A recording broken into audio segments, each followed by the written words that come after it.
Hello everybody, welcome to the United Stands. I'm Mark Goldbridge and Sir Jim Ratcliffe is under fire from Manchester United fans after and during the Fulham game. This might be going out this evening, it might be going out in the morning, but the point is Sir Jim Ratcliffe will be left in no uncertain terms this morning that Manchester United fans are not on board with his vision for Manchester United.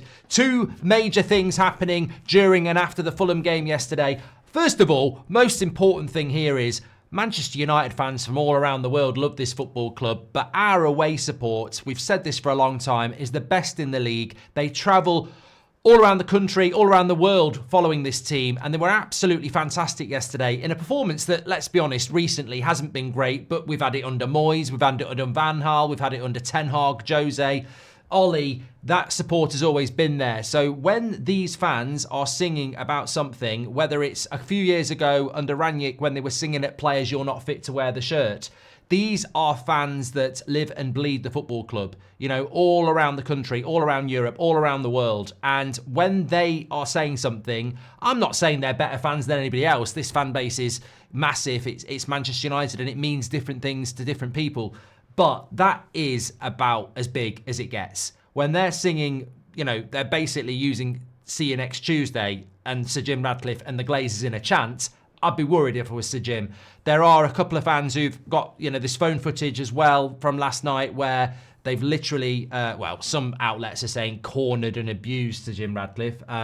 They've basically had a pop at him saying, you know, 66 quid, what do you think you're doing? And Sir Jim Ratcliffe says, I've got your photograph. So, you know, obviously he wasn't very happy. But look, open it up in the comments. What are your thoughts? Some people are saying, you know, abuse to an old man is a bit unfair. I mean, I think that's a bit unfair calling him an old man. He's in his early 70s. He's a billionaire. He's bought Manchester United. I don't think he's an old man intending to, you know, pop off and this mortal coil anytime soon. He's here to build, hopefully, a dynasty at Manchester United. So, look, this is maybe naive from Ineos. Maybe it's naive for Sir Jim Ratcliffe that you can buy your lifelong dream and you're the local lad, supporter of Manchester United. You can buy this football club and implement ideas that you think above everybody else. It's incredibly arrogant. It's been said before. We've had all this nonsense about PSR. We've had ticket price rises. We've had people being sacked. We've had the attempt to sell youth players, which is something we don't want as Manchester United fans. We've had charities that are important to us as fans have their money cut.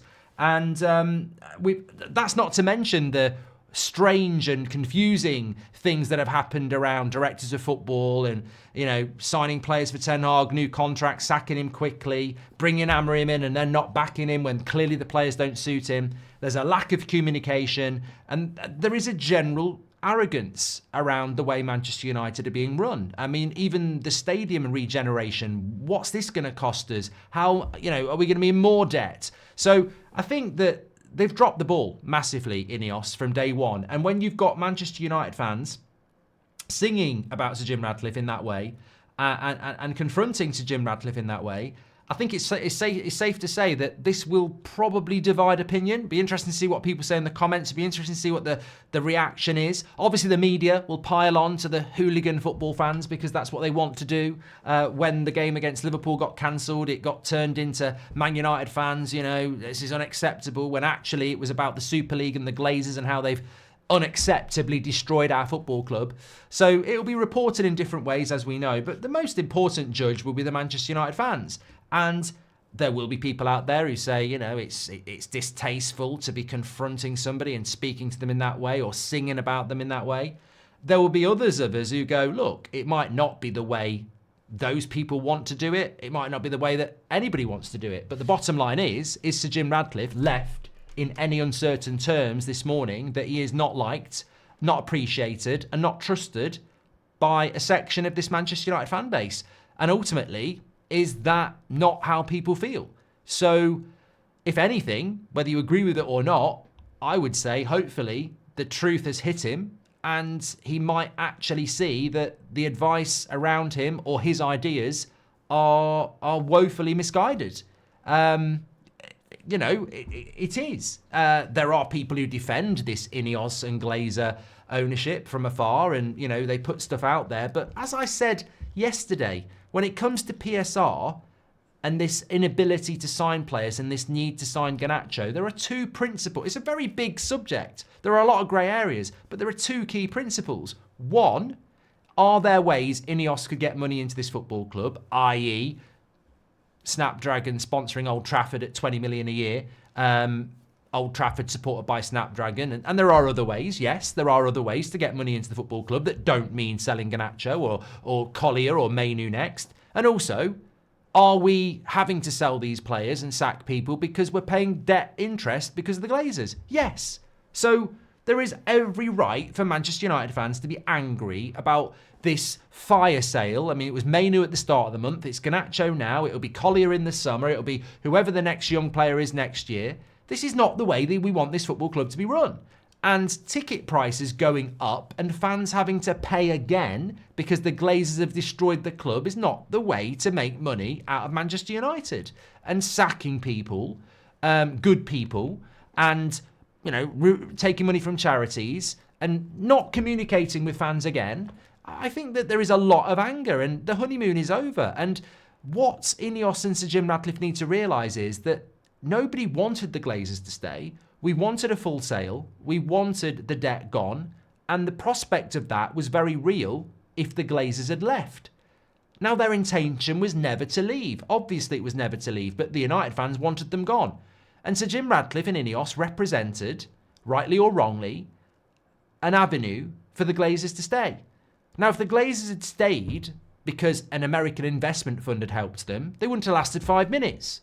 Sir Jim Ratcliffe, being a local guy and a Man United fan, has provided a shield for the Glazers because people have gone, he's a local guy, he's a Man United fan, and he's going to be like us. I mean, Sir Jim Ratcliffe's a lot older than me. He'll be a lot older than a lot of you. I look at Manchester United in my lifetime. I remember the likes of Roy Keane and the class of 92 and what happened from the start of Sir Alex to the end. But Sir Jim Ratcliffe at his age, he'll know a lot more. I mean, I can't do the maths, but surely he'd be old enough to just about remember 68 and stuff like that. Does he come across as a guy? He knows more than us. He's experienced more than us. Does he come across as a guy that appreciates and understands that? Because I don't think any of us, if we were the billionaire, would be doing the things he's doing and not communicating about it. It seems very distant. It seems very arrogant. And Man United fans have got a right, an absolute right to express that frustration. Now, it might not be in the way you want it to be, but that frustration is 100% valid. And Sir Jim Ratcliffe this morning will 100% know the honeymoon is over. And he is now being associated with the Glazers. And that's a bad look. But you know what? Maybe some United fans were naive, because if you put 1.2 billion into the Glazers' pocket to buy 28% of Manchester United, you don't own the club, but you've put a lot of money into the Glazers' pockets.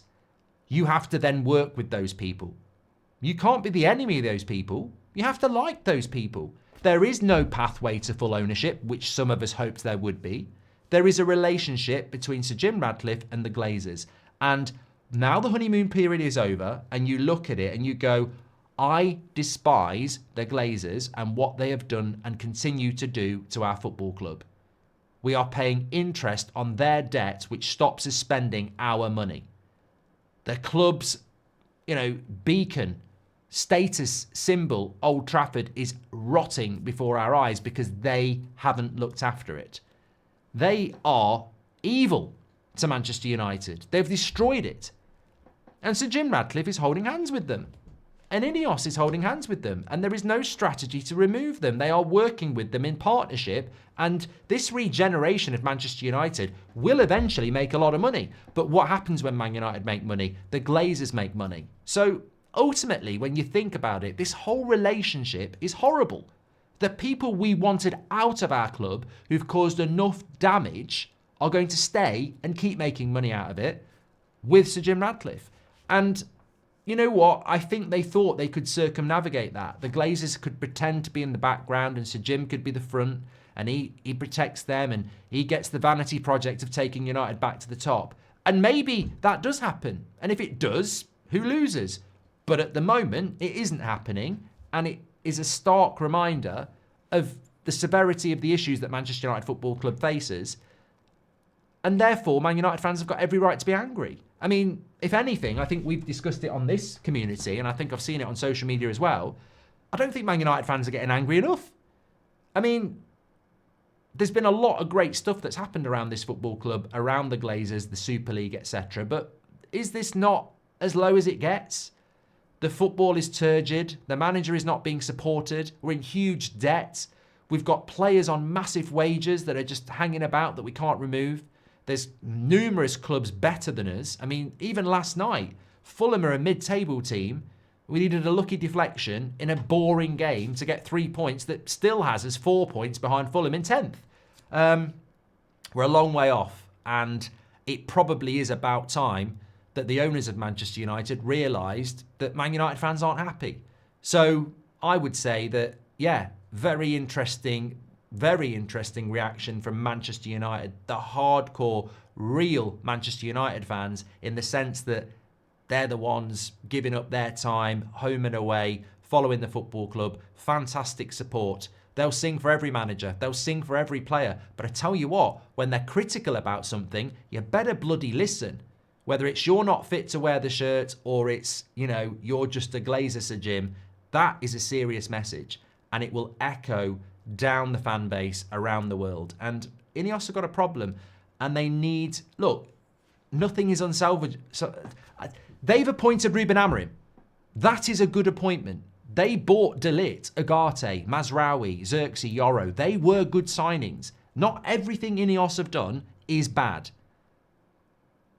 But they are doing a lot bad. And, if they can't do this job and they really do care about this football club, then you need to take it... You need to get out. Get out and let somebody come in who can do it, because this relationship with the Glazers just looks toxic. And the behaviours of what's happened recently reminds us all of what the Glazers do. And it's almost like Sir Jim is a front for the Glazers doing their biddings because he's a local lad and he's taking the flak. The Glazers still own the football club as well. It's a mess at the moment. It's an absolute mess. And I'm going to be very interesting to read the comments on this, because ultimately you've got fans shouting at Sir Jim Ratcliffe in and outside the stadium yesterday, expressing extreme dissatisfaction at the way he is running this football club. Get your comments in below. Let us know what your thoughts are.